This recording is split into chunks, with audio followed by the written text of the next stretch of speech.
نروژ یکی از ثروتمندترین کشورهای دنیاست. جی دی پیش حدود 500 میلیارد دلاره.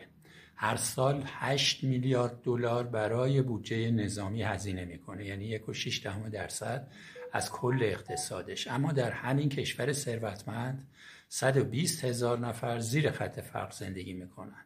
خط فقر در نروژ حدود 30,000 دلار در ساله. حالا تصور کنید فقط نیمی از این بودجه نظامی، یعنی 4 میلیارد دلار برای این مردم خرج میشد. هر فرد میتونست بیش از 33,000 دلار درآمد بیشتر داشته باشه و از فقر بیرون بیاد. آیا واقعا اولویت هزینه‌های نظامیه یا ساختن زندگی بهتر برای مردم که در سایه فقر دست و پا میزنن، حتی در یکی از ثروتمندترین کشورهای دنیا؟